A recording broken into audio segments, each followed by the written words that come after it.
Nasib para terdakwa perintangan penyidikan kasus pembunuhan Yosua sudah diputuskan. Setelah vonis ringan, wacana kembali berseragam Polri menggema. Alkisah, hasil sidang etik Richard Eliezer jadi pemicunya.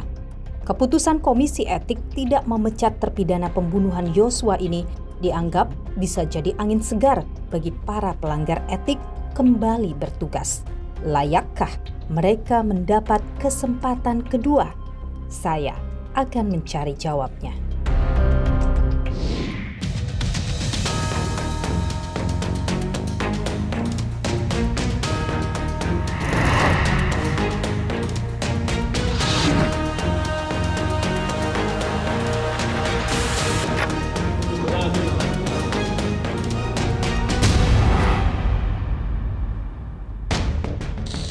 Menjatuhkan dengan pidana penjara selama 10 bulan dan denda sejumlah 10 juta rupiah.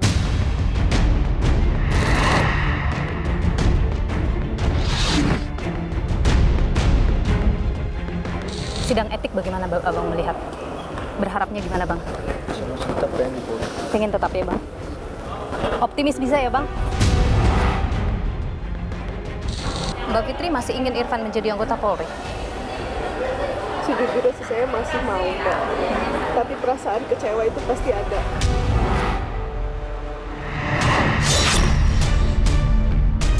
Nama Richard Eliezer Surya Mumiu, pangkat berada NRP 9805 869. Vonis yang diberikan dalam sidang kode etik pada Eliezer ini menjadi jurisprudensi pada kasus-kasus yang lain. Kalau menjadi patokannya adalah peraturan kepolisian 7 tahun 2022 itu, mereka juga berhak Untuk kembali? untuk kembali. Meskipun kalau saya secara pribadi ya sebaiknya Anda tetap PTDH. Dalam kasus ini, mereka-mereka ini adalah diperintah. Mereka dalam keadaan terpaksa melakukan itu semua. Artinya ada peluang yang sama antara terdakwa obstruction of justice dengan Richard Eliezer bisa kembali jadi anggota Polri. Saudara, nasib Eliezer sebagai anggota Polri telah diputus. Komisi Etik Polri yang dipimpin oleh Kombes Sakyus Ginting memutuskan tak pecat Eliezer. Meski tak dipecat, Eliezer mendapatkan sanksi demosi selama 1 tahun dan ditempatkan di pelayanan markas Polri. Terduga pelanggar masih dapat dipertahankan untuk tetap berada dalam dinas Polri. Putusan sidang KKEP. A. Sanksi bersifat etika, yaitu perilaku pelanggar dinyatakan sebagai perbuatan tercela. B.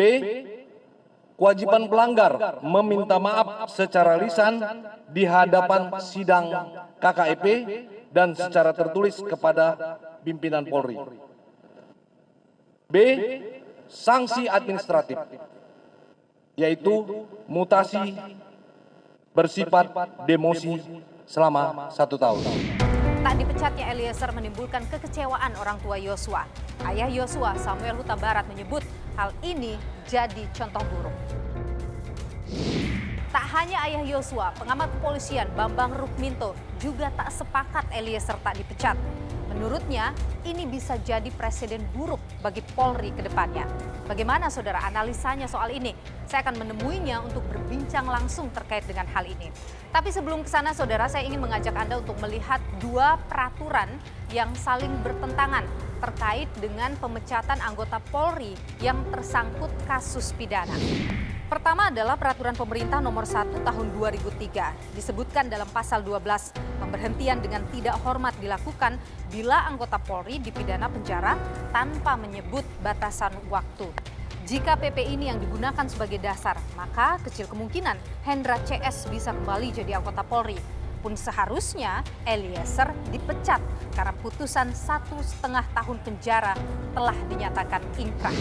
Ada pula peraturan Kapolri nomor 14 tahun 2011, saudara. Di sana disebutkan, sanksi pemberhentian tidak dengan hormat bisa dilakukan untuk personel yang mendapat ancaman hukuman pidana 4 tahun atau lebih yang sudah berketetapan hukum atau ingkrah. Jika ini yang digunakan oleh Polri, maka masih ada peluang bagi Hendra dan juga kawan-kawan untuk bisa kembali menjadi anggota Polri jika melihat vonis yang dijatuhkan pada mereka. Tapi pertanyaannya, saudara, mengapa Polri melakukan pemecatan kepada anggotanya padahal belum ada putusan tetap dari pengadilan? Bagaimana sebenarnya aturan terkait dengan pemecatan anggota Polri yang tersangkut kasus pidana? Dan bagaimana pula para terdakwa perintangan penyidikan kasus pembunuhan Brigadir Yosua melihat peluang mereka untuk bisa kembali menjadi anggota Polri? Adakah harapan dari keluarga dan juga para terdakwa bahwa mereka bisa kembali berseragam dinas Polri? Saya akan temui mereka dan juga para keluarga, saudara. Ikuti saya. Irfandianto tanpa ada paksaan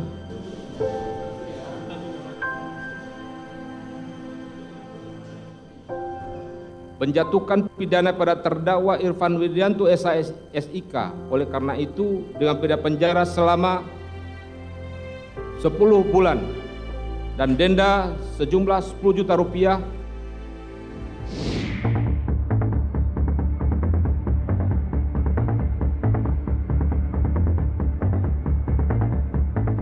Bang Irfan, boleh sedikit saja tanggapannya. Niluh, Bang. Niluh dari Kompas TV, tanggapannya sedikit aja, Bang. Gimana, Bang, setelah vonis ini? Terima 10 bulan gimana? Dari awal saya katakan ini semua resiko tugas buat saya. Oke. Saya berharap saya masih bisa tetap. Tapi untuk sidang etik bagaimana Abang melihat? Berharapnya gimana, Bang? Saya masih tetap pengen di Polri. Pengen tetap ya, Bang? Optimis bisa ya, Bang? Tadi saudara baru saja usai sidang, Irfan Widianto divonis 10 bulan penjara. Satu hal yang ia sebutkan bahwa ia menerima ini sebagai resiko atas pekerjaannya sebagai anggota Polri. Dan terkait dengan sidang etik yang menanti dirinya juga, ia menyebut bahwa ia berharap masih terus menjadi anggota Polri. Saya akan coba untuk temui pihak keluarga, istri dan orang tua Irfan yang kemudian juga hadir dalam persidangan ini. Kita coba temui, saudara. Saya Niluh dari Kompas TV, Pak. Terkait dengan putusan vonis yang disampaikan tadi oleh hakim 10 bulan penjara, bagaimana melihat ini, Bapak dan Ibu? Ya, Menerima itu? nanti yang bersangkutan aja, mana yang bersangkutan jadi anaknya aja gitu. Caranya ya. Serahkan pengacaranya. Masih ada harapan untuk kembali Irfan menjadi anggota Polri dengan vonis ini? Atas doanya Kami semuanya. berharap Kami meminta sama Bapak Kapolri supaya bisa menerima kembali kakak saya sebagai polisi. Kami yakin Allah pasti dengar doa-doa kedua orang tua saya. Iya. Saat ini kami hanya bisa ngomong itu. Iya. Jadi untuk vonis apakah akan banding atau apa masih akan dipikirkan ya? Pikirkan nanti aja. Baik. Terima kasih Bapak. Ya. Tetap semangat. Ya. Sehat selalu Bapak. Sidang etiknya biar cepat dulu.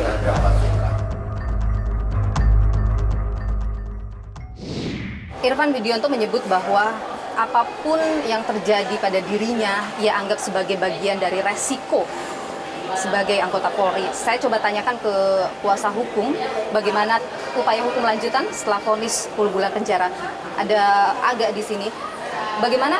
Adakah sudah ada dipikirkan atau sebelumnya mungkin sudah diperbincangkan dengan Irfan terkait dengan apa langkah hukum lanjutan jika putusan hakim tadi tidak memuaskan? Ya, kami tadi sudah mendengarkan isi putusannya. Bahkan ada hal yang menarik, yaitu dissenting opinion, di mana dissenting opinion itu ada satu anggota hakim yang berbeda pendapat.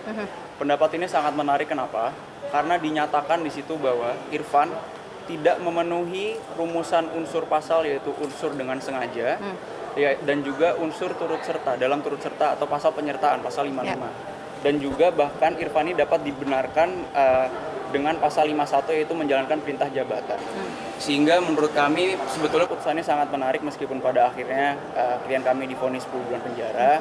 Dan ada juga satu hal yang benar-benar membuat kami, para PH tadi, terkejut, terharu, bahkan sampai meneteskan air mata, bahwa majelis hakim di situ menyatakan hal-hal yang meringankan, yaitu adalah bahwa Irfan Widianto ini adalah merupakan seorang anggota Polri yang telah mengabdi dengan baik, dengan tanpa cacat, yaitu merupakan seorang Adi Makayasa lulusan tahun 2010.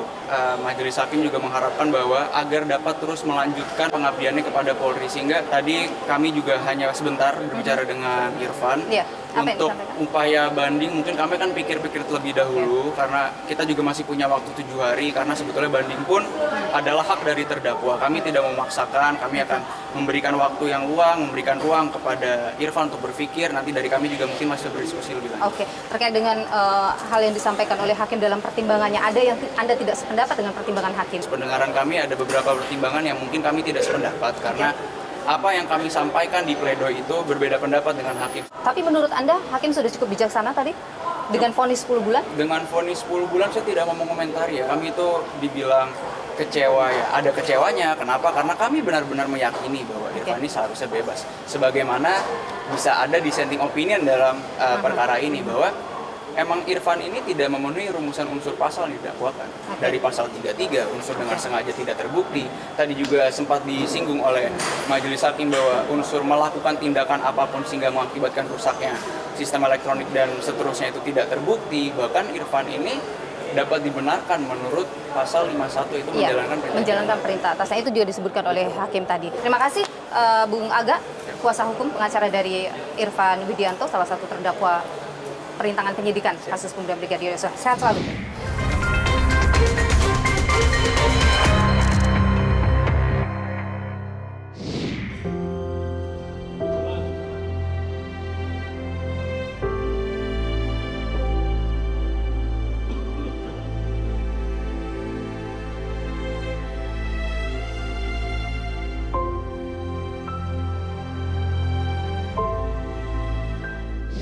Saya sudah bersama dengan istri dari Irfan, Mbak Fitri di sini. Mbak Fitri, vonis sudah dijatuhkan oleh hakim, masih pikir-pikir kata Irfan untuk apakah banding atau tidak. Bagaimana melihat vonis 10 bulan penjara ini?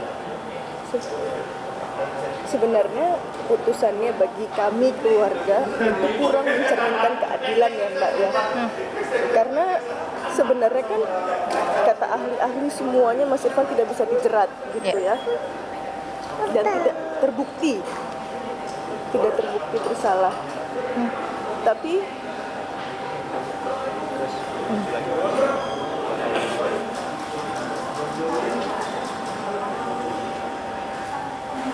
mau gimana lagi gitu loh Mbak, maksudnya Mas Irfan hanya menjalankan perintah atasan yang pada saat itu Mas Irfan berpikir bahwa itu adalah perintah yang terbaik gitu, karena hanya mengambil barang bukti dikembalikan ke penyidik. Hanya sampai situ perannya Mas Irfan gitu loh Mbak. Tapi pada saat itu ada intervensi dari Pak FS untuk dihancurkan, dihilangkan, di apapun gitu loh Mbak. Jadi itu seharusnya sudah bukan tanggung jawab Mas Irfan Kaandi gitu loh. Tapi diberatkan pada Irfan tadi. Diberatkan pada itu yang menurut Mbak Fitri tidak tepat apa yang disampaikan menurut tadi. Saya begitu ya Mbak, karena sama seperti analoginya gini Mbak. Saya seorang dokter. Saya meminta tolong perawat saya untuk mengambilkan pisau bedah. Tiba-tiba pisau bedah itu saya ambil untuk nusuk orang, untuk melukai orang. Masa saya suruh perawat saya untuk bertanggung jawab? Kan tidak bisa. Jadi gitu kan. Ada berkeyakinan bahwa tidak ada niatan dari Irfan selain hanya mengikuti perintah. Betul. Hanya itu. Jadi menurut saya kurang adil ya. 10 bulan pun tidak layak. Menurut saya harusnya bebas kalau menurut harusnya Anda. Bebas. Karena tidak tahu itu tadi yang menjadi alasan ya. Tapi dengan 10 bulan apa yang kemudian Mbak Fitri akan lakukan? Apakah kemudian memikirkan banding ini upaya hukum lanjutannya atau bagaimana? Untuk banding kayaknya kalau menurut saya, karena kalau banding ada kemungkinan untuk bisa naik, bisa turun gitu Mbak. Jadi menurut saya karena tidak ada kepastian untuk bisa turun, jadi menurut saya nggak usah. Tapi semua keputuskan lagi-lagi dari Mas Irfan gitu. Tadi saya sempat bertemu dengan Bang Irfan. Saya bertanya, satu hal yang menarik yang disampaikan oleh suami Mbak Fitri adalah menganggap ini sebagai bagian dari resiko pekerjaan. Ia sempat juga menyatakan hal yang sama mungkin ketika Mbak Fitri bertemu dengan Irfan dan lain sebagainya. Betul, saya sempat bertanya sih, kok kamu yang kerja jujur aja mendapat resiko seperti ini gitu. Kamu nggak mau keluar aja gitu, maksudnya karena kamu udah jujur aja tetap disalahin gitu ya Mbak.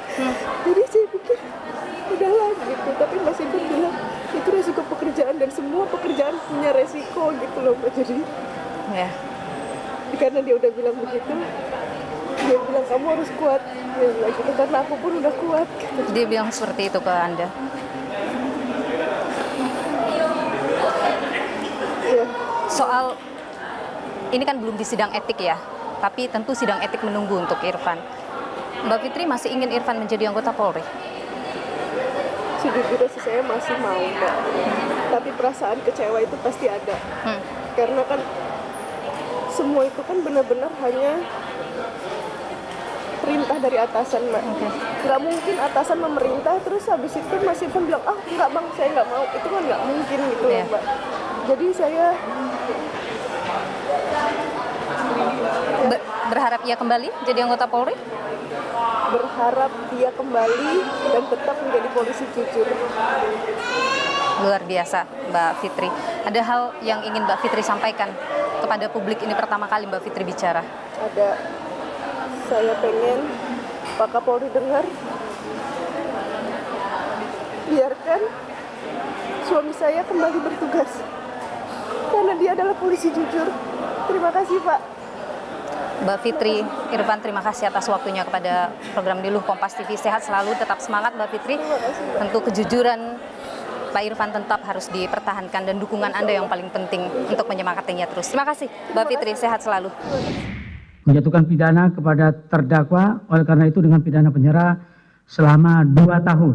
Menyatakan terdakwa Hendra Kurniawan SIK terbukti secara sah dan meyakinkan bersalah melakukan tindak pidana dengan sengaja dan tanpa hak dengan cara apapun memindahkan suatu informasi milik publik yang dilakukan secara bersama-sama.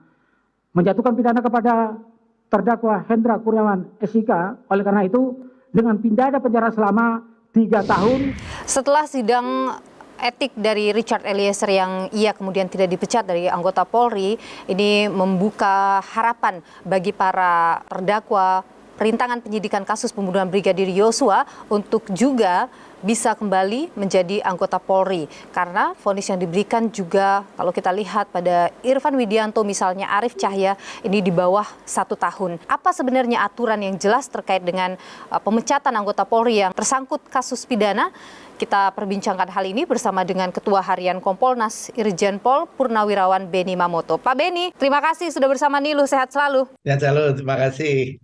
Ya, Pak Beni, pada saat sidang etik Eliezer Anda hadir di dalam ruang sidang waktu itu.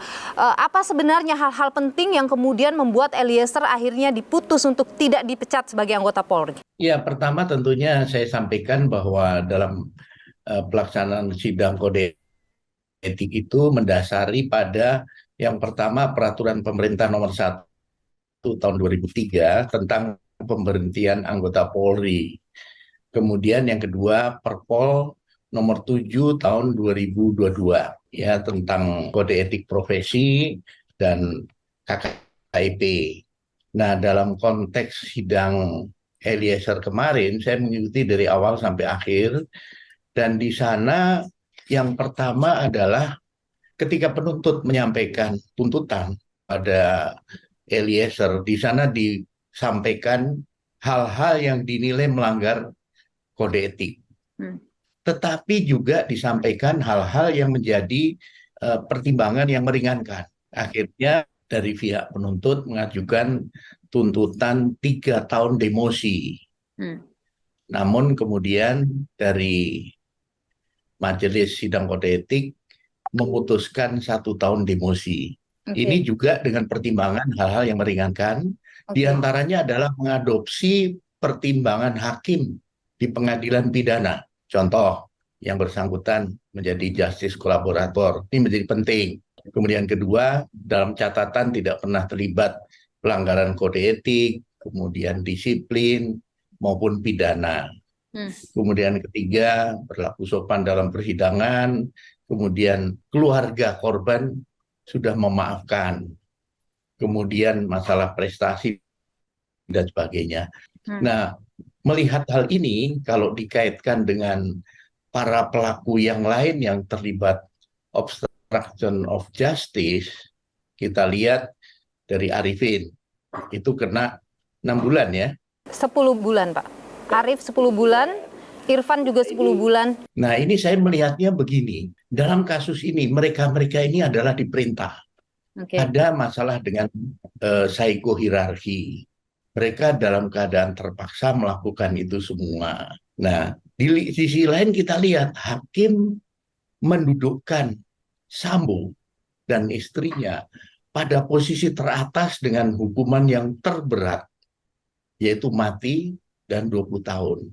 Ini menunjukkan bahwa hakim menunjukkan dalam putusannya ini, semua ini harusnya tanggung jawab diambil alih oleh Sambo dan istrinya. Sambo dan istrinya. Iya, yang lain ini ya disuruh, diperintah dengan terpaksa dan sebagainya.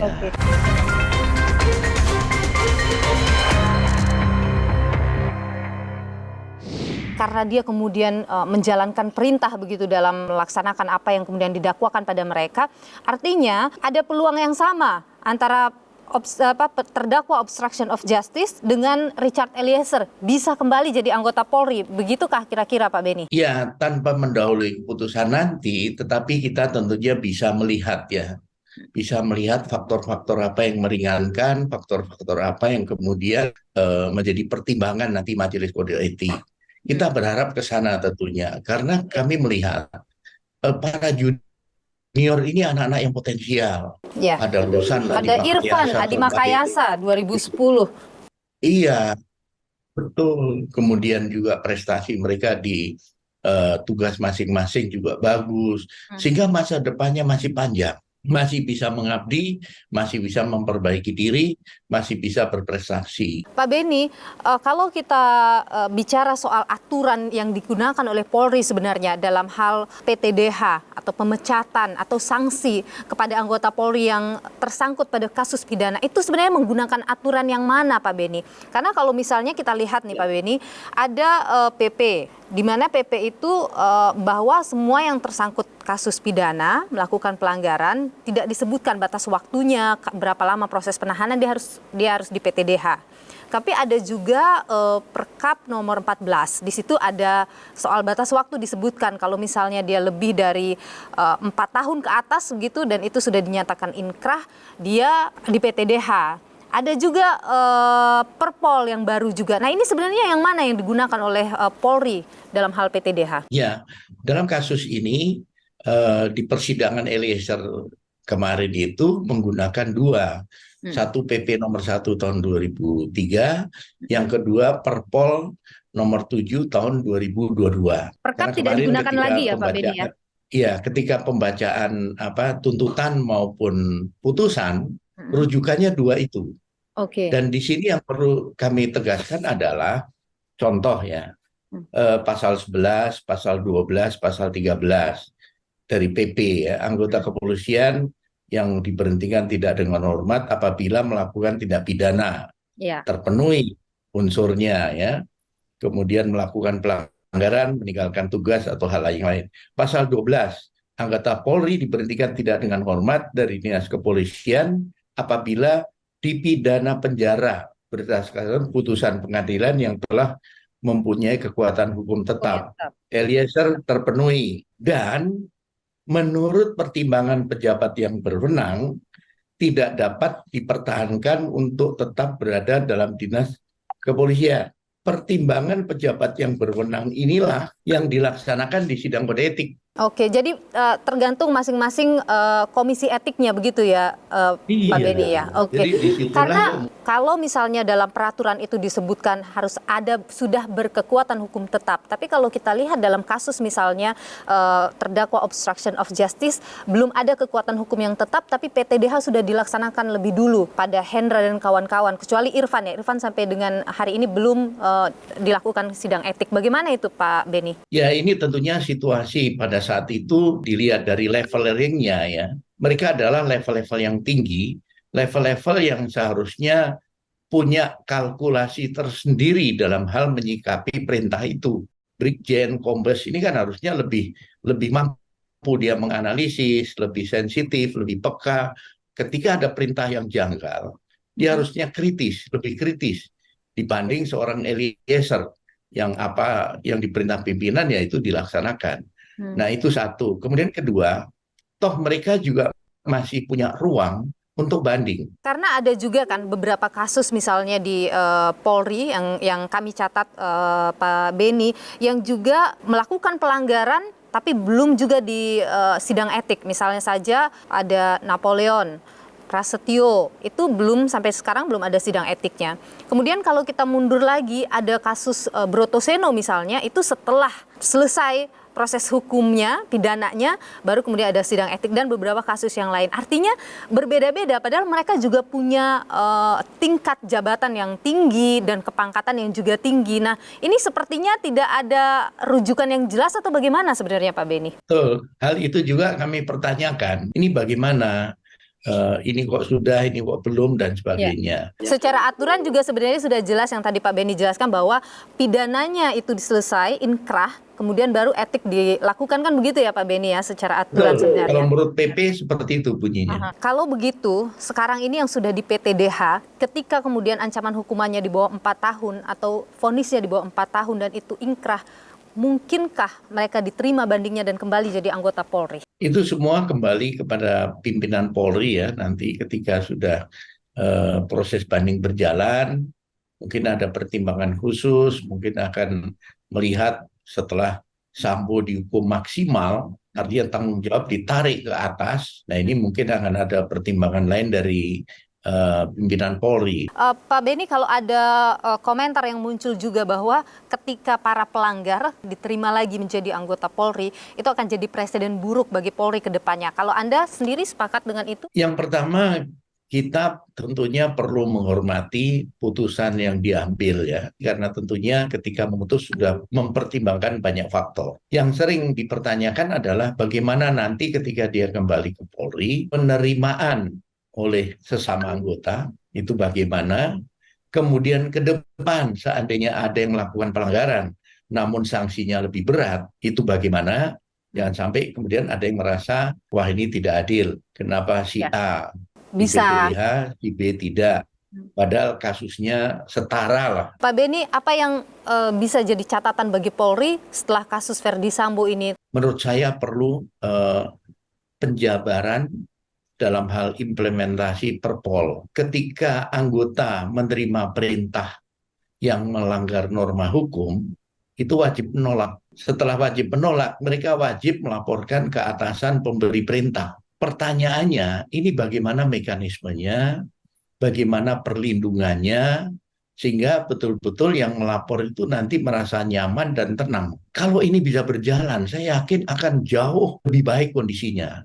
Artinya para atasan yang memerintah anak buahnya itu perintahnya itu melanggar norma hukum, norma agama, norma kesusilaan, dia akan berpikir 2 kali untuk memberi perintah itu. Betul. Artinya perlu ada revisi lagi Perpolnya Pak Beni? Kalau menurut Anda? Menurut saya penjabarannya saja, bentuk implementasinya kan perlu. Karena terus terang banyak hal anggota akhirnya melanggar karena perintah pimpinan. Kemudian hikmah yang bisa diambil dari sini adalah tentunya perbaikan ke dalam, reformasi kultural ini menjadi penting, bagaimana atasan menjadi contoh, menjadi role model anak buahnya, bagaimana atasan langsung itu bertanggung jawab terhadap pengawasan ke anggotanya. Kalau pengawasan melekat ini berjalan, maka pelanggaran-pelanggaran itu bisa diminimalisir. Baik, Irjen Pol Purnawirawan Beni Mamoto, Ketua Harian Kompolnas. Terima kasih sudah berbagi informasi dan pandangan di Niluh. Sehat selalu Pak Beni. Terima kasih.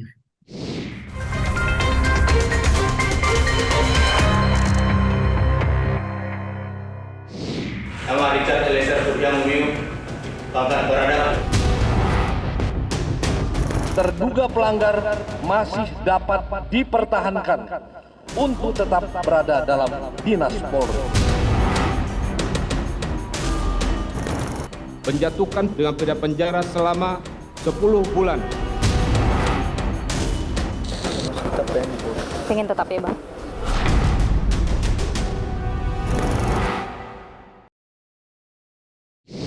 Pengamat kepolisian Bambang Rukminto menjadi orang yang bersuara keras terkait dengan kembalinya Eliezer menjadi anggota Polri. Ia tidak dipecat.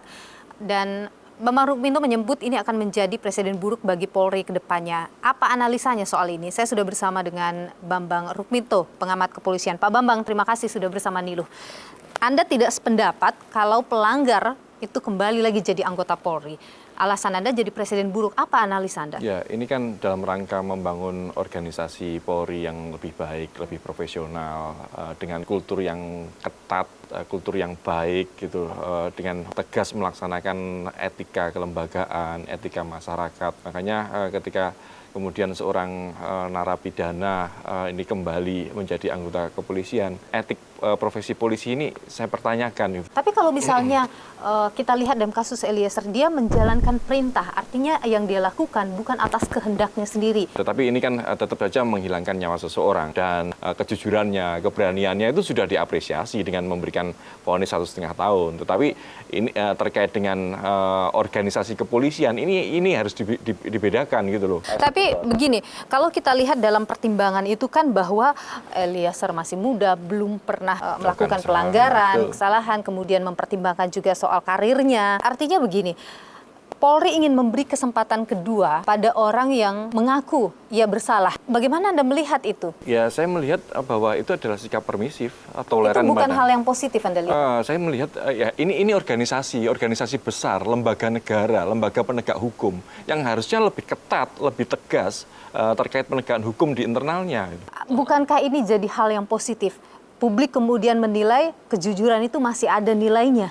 Ya, satu sisi memang seperti itu, tapi sisi lain saya melihat apakah apa itu menjadi jujur, menjadi berani itu kan sudah seharusnya dilakukan oleh seorang anggota kepolisian gitu loh. Kalau kemudian ini diapresiasi karena kejujuran, apakah begitu keringnya rasa apa itu keberanian, kejujuran itu di kepolisian itu loh. Apakah tidak ada nilai-nilai seperti itu sehingga seorang yang sudah melakukan hal yang biasa, berani jujur itu sudah harus dilakukan, kemudian diapresiasi menjadi kembali. Sementara tindak pidananya jelas. Kalau dalam kasus pidana, pertimbangan sosial itu kan masuk ya. Nah, kalau dalam etik Polri menurut Anda tidak perlu memasukkan pertimbangan sosial itu? Polri ini organisasi besar, gitu, organisasi penegak hukum yang harus menjaga marwah dan kewibawaannya. Gitu. Kalau di internalnya ini lemah, ya bagaimana masyarakat memandang penegak hukum ini gitu. Ini kan sangat kita sayangkan. Kita ini mencintai Polri kok. Bagaimana Polri ke depan ini harus profesional, harus tegak lurus pada aturan. Tidak ada toleransi. Tidak ada toleransi seharusnya. Berkaca dari kasus Eliezer, Pak Bambang, kemudian ada harapan yang muncul bahwa terdakwa obstruction of justice, perintangan penyidikan kasus pembunuhan Yosua, ini harusnya punya peluang yang sama untuk kembali lagi ke anggota Polri. Betul. Vonis yang diberikan dalam sidang kode etik pada Eliezer ini menjadi jurisprudensi pada kasus-kasus yang lain. Kalau menjadi patokannya adalah peraturan kepolisian 7 tahun 2022 itu, mereka juga berhak untuk kembali. Untuk kembali. Meskipun kalau saya secara pribadi ya sebaiknya PTDH lah. Menolak seharusnya. Tapi begini, ini kan kasusnya berbeda. Yang satu dalam konteks perintah, ia kemudian didakwa merintangi penyidikan. Yang satu dalam konteks perintah, ia kemudian membunuh orang. Apakah kemudian kita bisa membedakannya juga? Oh, yang ini ya nggak apa-apa deh masuk jadi anggota Polri lagi. Ya tidak bisa seperti itu karena dalam peraturan kepolisian, kalau ya patokannya adalah peraturan kepolisian tidak diatur kok. Ini motifnya apa sih? Yang diatur dalam peraturan kepolisian itu terutama Perkap 14 tahun 2011 kan ancaman hukuman 4 tahun, terus vonis inkrah maksimal 3 tahun gitu. Kalau lebih kurang dari itu ya semuanya berhak masuk seperti itu. Kalau kita lihat kan dalam kasus Verdi Sambo ini kan ada banyak sekali ya anggota Polri yang terseret dalam kasus ini. Ada yang didemosi bahkan sampai 8 tahun. Kemudian ada juga yang kena obstruction of justice dan harus menjalani pidana penjara begitu. Kalau Anda melihat apa yang harus dibenahi? Ya pembenahannya sebenarnya bukan hanya pada Polri ya, tapi pada struktur negara ya terkait dengan kewenangan yang diberikan kepada Polri. Bukan SDM-nya? SDM itu hanya pernik kecil saja. Akar masalah ini terkait dengan kewenangan yang diberikan negara kepada Polri yang sangat besar. Gitu. Yang mana? Undang-Undang 2 tahun 2002 itu memberikan kewenangan Polri untuk merumuskan kebijakannya sendiri, merumuskan peraturan-peraturannya sendiri, kemudian melaksanakan juga melakukan pengawasan gitu loh. Artinya kan ringnya ini sangat luas sekali. Makanya keluarlah ada Perkap, ada Perpol dan sebagainya. Salah satunya ya Perpol 7 tahun 2022 ini yang bermasalah gitu, karena di situ tidak rigid. Yang layak untuk DPT-DH itu ukurannya apa sih? Apakah hanya karena divonis kurang lebih dari 3 tahun atau kurang dari tahun? Ukurannya ya hanya angka-angka saja, bukan pada etik atau kasus per kasus atau tingkat pelanggarannya. Kemudian kapan dilakukan sidang etik? Itu pun jadi masalah. Sidang etik ini dilakukan di depan sebelum sidang pidana atau di akhir? Atau setelah inkrah. Banyak juga kasus-kasus yang sudah divonis tapi sampai sekarang juga belum di sidang etik. Artinya apa? Ada ruang untuk menyalahgunakan kewenangan seperti itu. Ini kan sangat disayangkan dan itu harus dimulai dengan negara untuk mendorong melakukan revisi Undang-Undang 2 tahun 2002. Baik, Bambang Rukminto, pengamat kepolisian. Terima kasih sudah berbagi informasi dan pandangan ini. Sehat selalu Pak Bambang. Salam sehat.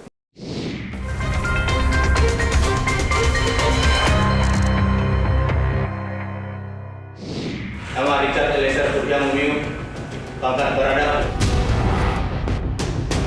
Terduga pelanggar masih dapat dipertahankan untuk tetap berada dalam dinas Polri.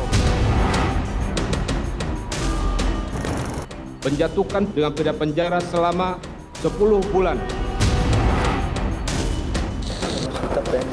Pengen tetap ya Bang?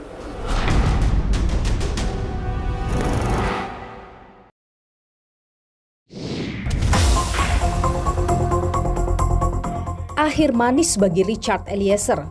Usai divonis 1 tahun 6 bulan dalam perkara pembunuhan Yosua, Komisi Kode Etik Polri pun memutuskan tidak memecat Richard Eliezer. Selepas menjalani pidana, Eliezer akan segera bergabung kembali menjadi anggota Brimob Polri.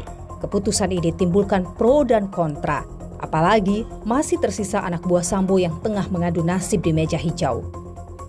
Ada 6 tersangka anak buah Sambo dalam kasus perintangan penyidikan kasus pembunuhan Brigadir Yosua. Hendra Kurniawan yang sebelumnya menjabat Karo Paminal Propam Polri mendapat sanksi pemberhentian tidak dengan hormat dari kepolisian 31 Oktober lalu. Sementara itu, Jaksa Penuntut Umum Kejaksaan Negeri Jakarta Selatan menuntut Hendra 3 tahun penjara. Lalu ada pula Agus Nurpatria, Kaden A Ropaminal Divisi Propam Polri ini diberhentikan dengan tidak hormat dari anggota kepolisian 7 September lalu. Agus juga dituntut hukuman penjara 3 tahun oleh Jaksa Penuntut Umum. Sementara itu Arif Rahman Arifin, sebelumnya Wakaden B Ropaminal Divisi Propam Polri, sudah disidang kode etik oleh Polri dengan hasil pemberhentian tidak dengan hormat, namun keputusan belum inkrah dan Arif pun akan ajukan banding. Di lain hal, Majelis Hakim Pengadilan Negeri Jakarta Selatan menjatuhkan vonis pada Arif dengan pidana selama 10 bulan penjara. Anak buah Sambo lainnya, Baikuni Wibowo, juga dijatuhkan sanksi pemberhentian dengan tidak hormat dari anggota kepolisian. Sebelumnya, Baikuni menjabat Kepala Subbagian Pemeriksaan Penegakan Etika pada Biro Pertanggungjawaban Profesi Divisi Propam Polri. Dan Majelis Hakim Pengadilan Negeri Jakarta Selatan memvonis Baikuni 1 tahun penjara. Tidak hanya itu, Cuk Putranto sebelumnya menjabat Kepala Subbagian Audit pada Biro Pertanggungjawaban Profesi Divisi Propam Polri. Ia mendapat sanksi pemberhentian dengan tidak hormat dari kepolisian 2 September lalu. Kemudian Cuk divonis 1 tahun penjara oleh Majelis Hakim Pengadilan Negeri Jakarta Selatan. Terakhir, Irfan Widianto sebelumnya menjabat Kepala Subunit 1 Subdirektorat 3 Direktorat Tindak Pidana Umum Barreskrim Polri. Irfan belum menjalani sidang etik Polri. Ia divonis 10 bulan penjara oleh Majelis Hakim Pengadilan Negeri Jakarta Selatan. Jika tak sepakat dengan putusan sidang Komisi Etik Polri, para terdakwa dapat ajukan banding hingga peninjauan kembali. Salah satu yang mengajukan banding yakni Arif Rahman Arifin. Kami mohon keputusannya nantinya Bapak dapat memberikan kebijaksanaan Bapak dalam keputusan banding nanti, sehingga suami saya yang telah memberikan hati, waktu, dan kerja kerasnya selama 21 tahun berdinas dengan tidak ada celah Pak, dapat menjadi pertimbangan bagi Bapak untuk memberikan hasil keputusan banding nantinya dan sehingga dapat diterima kembali di institusi Polri. Di satu sisi, hampir semua tersangka obstruction of justice telah mendapat sanksi pemberhentian dengan tidak hormat atau dipecat sebelum adanya putusan pengadilan. Sementara itu, dalam beberapa kasus, sidang etik profesi Polri baru dilakukan setelah putusan pengadilan keluar. Seperti Raden Brotoseno, penyidik Bareskrim Polri ini terjerat kasus korupsi pada 2016. Setahun kemudian, Brotoseno divonis 5 tahun penjara oleh Majelis Hakim Pengadilan Tipikor Jakarta.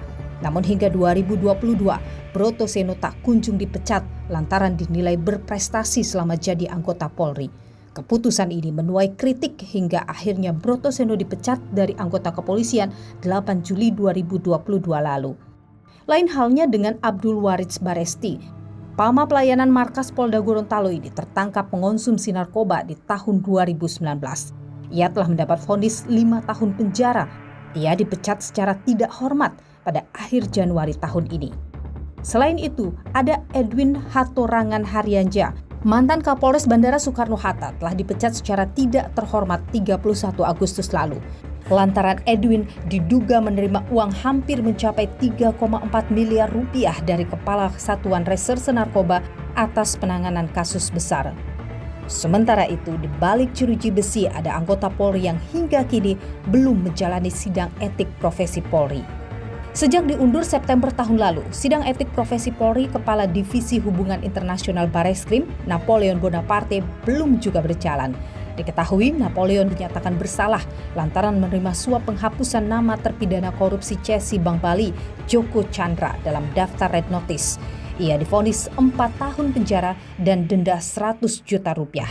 Sama halnya dengan Napoleon, Kepala Biro Koordinasi dan Pengawasan PPNS Bareskrim Polri, Prasetyo Utomo, juga masih menunggu sidang etik profesi Polri. Ia menyalahgunakan wewenang dalam kasus Joko Chandra, yakni mengeluarkan surat jalan bagi mantan buron tersebut. Keadilan sebaiknya tak hanya hadir di ruang sidang pidana, tetapi juga di ruang sidang etik anggota Polri.